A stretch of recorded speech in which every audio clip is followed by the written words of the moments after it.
The Misfits of Demon King Academy so far looks exactly like what you'd expect in a hyper-powerful protagonist anime. And not just in terms of story or fights, but the animation and production as well. But there are a few positive signs that, if developed, could turn it from a bare-bones stock anime to a more entertaining twist on the classics. But before we go over those, let's make sure we've got all the basics covered with a quick summary. The Misfits of Demon King Academy takes place 2,000 years after the reign of the original Demon King, at a school designed to raise just such individuals.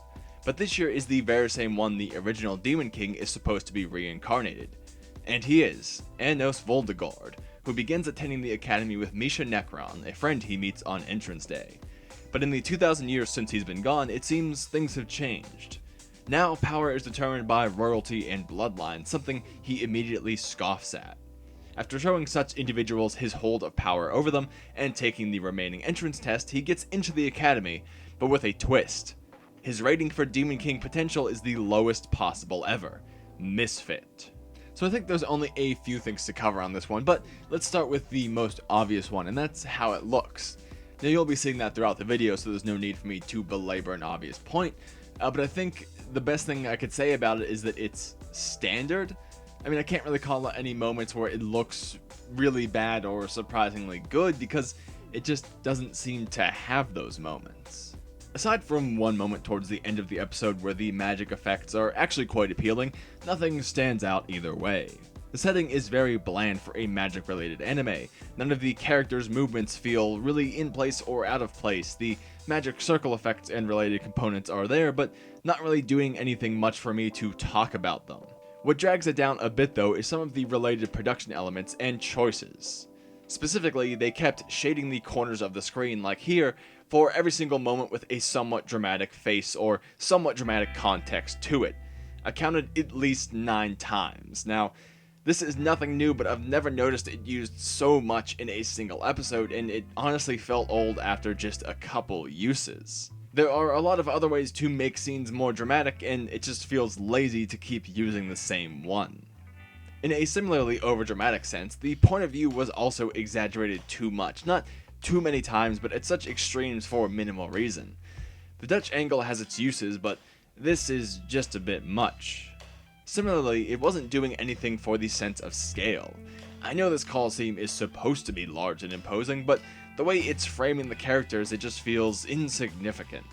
Plus, the backgrounds weren't bland, but also had nothing to add. There's objects on tables, but no details on the objects. Things like that. I guess to sum it up in a word, you could say it feels cheap, but it's not like you got ripped off, you knew you were buying something cheap. You were on the go and stopped at the drive-thru for a quick bite. But anyway, so we're not here all day. I'll just go ahead and cover the other generic or standard feeling elements in a list here very quickly. These side characters are very caricature intro types. There's a power level scene that, even with its slight twist, adds nothing. A friendship scene that's not doing anything new, a my strongest attack didn't work scene, some usual protagonist dialogue, and a bunch of magical concepts that appear, the names are mentioned, but they're never really explained. These all bring up some concerns for how good the anime can be moving forward, but specifically that last one. Look at the first fight scene, for example, where Zepes comes back in a magical armor to prevent Anos from pulling the same trick again. This is just a generic writing trick to get around having mega powerful characters, and it's gonna have to happen again. Like it does in the very same episode with the origin magic can't affect the origin line. Basically, the loose magic rules let anything they want to happen, regardless of if it makes sense in context of characters' power relations. Rather than making things feel scaled or presenting a real challenge, there can just be workarounds, but these are much weaker narratively and not a good sign at all.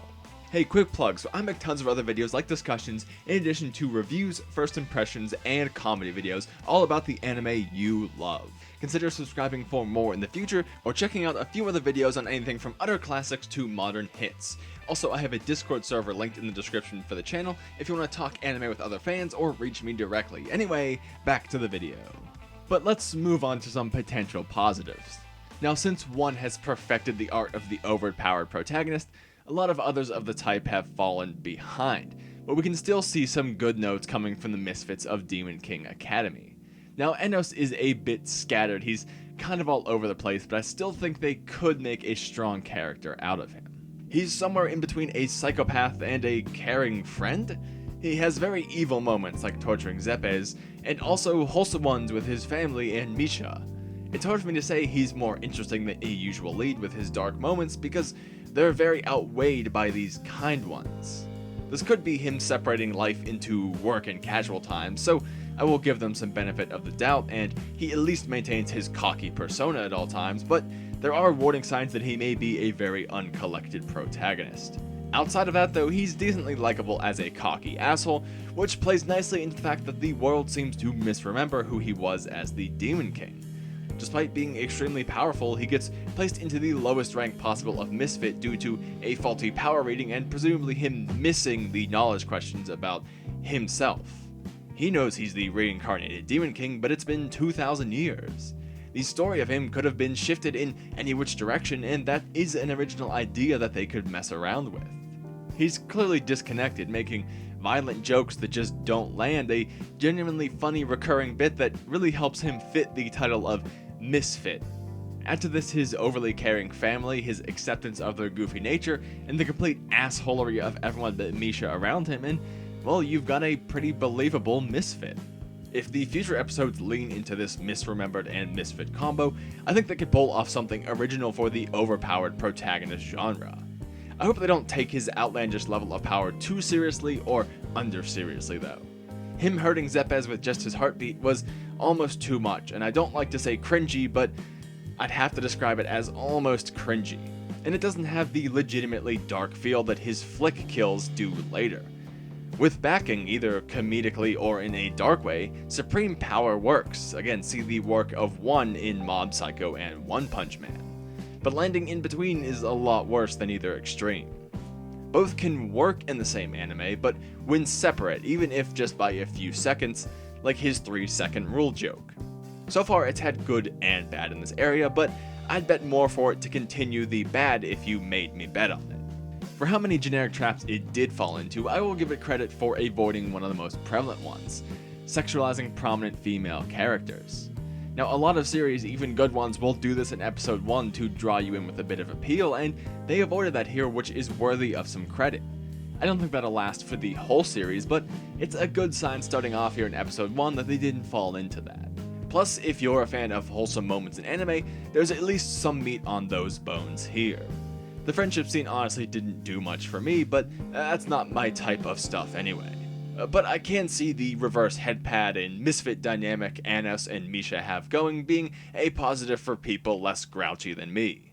His jokes fall flat, he clearly doesn't know how to read a room, and then she misunderstands "see you later" as "wait for me," which shows her as more of a cute and innocent character despite her massive power leap over the average student. They're both believable misfits seen from their very first meeting, with their parental figures cheering them on and her immediately sticking to him despite them just meeting. I do have to give it a lot of credit for, in episode 1, developing them as true misfits in a somewhat more original way. For all the negatives that it does seemingly have going for it, there are the starts of those good dynamics that could keep the Misfits of Demon King Academy ship afloat. Also, I will end this with a caveat that I tend to more dislike standard anime than your average viewer. I mean, it's usual for a reason. It works. So, if you tend to like more popular anime, this might be a more positive thing for you than me and might be a decent watch this season. But at the very least, I can be a good sign on if it is going to be more of a standard thing or not, and let you know if you have tastes similar to me, if it'll be good for you or not. Anyway, that's about it for this one, so time for the usual plugs at the end of the episode. If you're new, consider subscribing for more anime content. Like the video if you want to see more first impressions, and leave a comment letting me know which summer 2020 anime you want to see me talk about next. So, if you're new, again, more videos, subscribing, things on screen right now. It's the worst intro. Wow. Worst outro I've ever done in my life. I feel like I should keep this just because it's so bad and it's real, and I feel like that adds something. But anyway, wow, yeah, so more videos on screen like the one you're seeing right now, but with better outros. Better outros, I promise. Wow. Anyway, I'm just gonna go. Thanks for watching. Hope I'll see you again soon. Holy shit.